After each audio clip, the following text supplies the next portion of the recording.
Top business groups. ప్రపంచ ఆర్థిక వ్యవస్థలో భారత్ రోజురోజుకి మెరుగుపడుతూ ఉన్నత స్థితికి చేరుకుంటుంది. ఇప్పుడు ఆర్థికంగా 5వ స్థానంలో ఉన్న భారత్ 2027 నాటికి 3వ అతిపెద్ద ఆర్థిక వ్యవస్థగా మారేందుకు అడుగులు వేస్తోంది. ఈ స్థాయికి చేరడానికి ఎంతో మంది ముఖ్య కారణం అయితే మరీ ప్రముఖంగా చెప్పుకోవాల్సింది దేశంలో ఉన్న వ్యాపారవేత్తలు, బిజినెస్ రంగానికి చెందిన వివిధ గ్రూపులు కారణం. ఈ క్రమంలో కొన్ని రోజుల క్రితమే 2023-24 ఏడాదికి గాను దేశంలో అతిపెద్ద కుబేరుడిగా గౌతమ్ అదానీ మొదటి స్థానంలో ఉన్నారని హూరిచ్ గ్లోబల్ సర్వే తెలిపింది.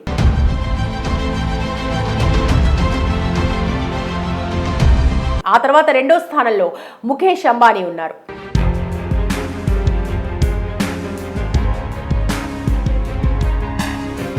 వీరిద్దరే కాకుండా ఎంతో మంది వ్యాపారవేత్తలు దేశ ఆర్థిక రంగంలో బలమైన పాత్ర పోషిస్తున్నారు.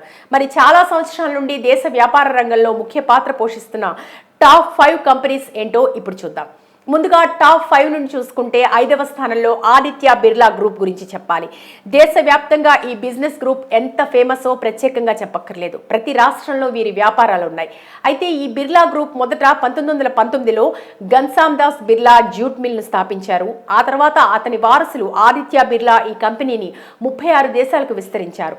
వీరికి 27 రకాల కంపెనీ బిజినెస్లు ఉన్నాయి. అందులో UltraTech cement, finance and services, metals, chemicals, Vodafone idea, Peter England textiles ఇలా చాలా రకాలుగా ప్రొడక్షన్స్తో పాటు రిటైల్ రంగంలో దూసుకుపోతున్నారు. మొత్తంగా 5.7 లక్షల కోట్ల మార్కెట్ వాల్యూతో 1,40,000 మందికి ఈ కంపెనీ నుండి ఉపాధి లభిస్తుంది. తర్వాత నెంబర్ 4 స్థానంలో బజాజ్ గ్రూప్స్ ఉంది. ఈ కంపెనీ 1926వ సంవత్సరంలో జమాన్ లాల్ స్థాపించారు. మొదట ఇతను హిందుస్థాన్ షుగర్ ఫ్యాక్టరీని స్థాపించారు. ఆ తర్వాత ఆ ఫ్యాక్టరీ పేరును బజాజ్ షుగర్ ఫ్యాక్టరీగా మార్చారు. ప్రస్తుతం వీరు 40 రకాల కంపెనీలు నడుపుతూ automobiles, iron and steel, electrical vehicles, home appliances, finance and services, life insurance లాంటి మొదలైన సెక్టర్లలో ఉన్నారు. వీరి పరికరాలను 70 దేశాలలో క్రయ విక్రయాలు జరుపుతున్నాయి. మొత్తంగా 36,000 ఉద్యోగులతో 8.55 లక్షల టర్నోవర్తో బిజినెస్ రంగంలో ఉన్నారు. ఇక ఆ తర్వాత 3వ స్థానంలో ముఖేష్ అంబానీ ఉన్నారు. అంబానీ కుటుంబం గురించి ప్రత్యేకంగా చెప్పక్కర్లేదు. మొదట అంబానీ సంస్థను 1958వ సంవత్సరంలో ధీరుభాయ్ అంబానీ రిలయన్స్ గ్రూప్ను స్థాపించారు. వెంటనే పాలిస్టర్, టెక్స్టైల్స్, పెట్రోల్, డీజిల్ రంగాల్లో వ్యాపారాన్ని విస్తరించారు. ఆ తర్వాత వీరి వ్యాపారాన్ని 2 కుమారులు పంచుకున్నారు. ఇప్పుడు అంబానీ వ్యాపార రంగం 100 దేశాలకు విస్తరించింది. వీరి దగ్గర 3.5 లక్షల మంది ఉద్యోగాలు చేస్తున్నారు. వీరి టర్నోవర్ వాల్యూ 10 లక్షల కోట్లకు పైమాటే.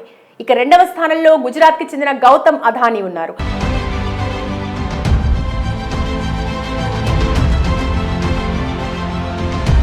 ఆయన 1988వ సంవత్సరంలో మొదట డైమండ్ బిజినెస్ రంగంలో దిగారు. అలా 20 ఏళ్లలో ఎక్స్పోర్ట్ అండ్ ఇంపోర్ట్ బిజినెస్లు చేస్తూ 20 రకాల బిజినెస్ కంపెనీలు స్థాపించారు. ఇప్పుడు వీరి కంపెనీల్లో 23,000 ఉద్యోగులు ఉపాధి పొందుతూ 11 లక్షల కోట్ల మార్కెట్ వాల్యూతో తక్కువ కాలంలోనే అతిపెద్ద ధనవంతుడిగా మారారు. ఇక చివరిగా మొదటి స్థానంలో టాటా బిజినెస్ గ్రూప్స్ ఉన్నాయి. టాటా అనగానే క్వాలిటీ అండ్ బ్రాండ్కి చిరునామాగా నిలుస్తుంది. ఈ కంపెనీని మొదట 1868వ సంవత్సరంలో జంషెడ్ టాటా స్థాపించారు. కొన్నాళ్లకు 1903 తర్వాత హోటల్, విమాన, IT services, steel, automobile, electronic, home foods ఇలా పలు ప్రొడక్షన్స్లో రీటైల్ రంగాల్లో వ్యాపార సామ్రాజ్యాన్ని విస్తరించారు. మొత్తంగా వీరు 30 రకాల బిజినెస్లతో 100 దేశాల్లో వ్యాపారం నడిపిస్తున్నారు. అంతేకాదు ఇప్పటి వరకు కొన్ని లక్షల కోట్లకు పైగా టాటా అనాథాశ్రమాలకు డొనేషన్స్ రూపంలో ఇచ్చారు. ఇక వీరి మార్కెట్ విలువ 22 లక్షల కోట్లకు పైమాటే. 10 లక్షల మంది ఉద్యోగస్తులు వివిధ సంస్థల్లో పనిచేస్తున్నారని కూడా చెప్పొచ్చు. ఇలా ఈ విధంగా ఈ 5 సంస్థలు భారత ఆర్థిక రంగంలో అభివృద్ధికి తోడ్పాటు అందిస్తూ ఎంతో మందికి ఉపాధి కల్పిస్తూ వ్యాపారాన్ని సాగిస్తున్నాయి.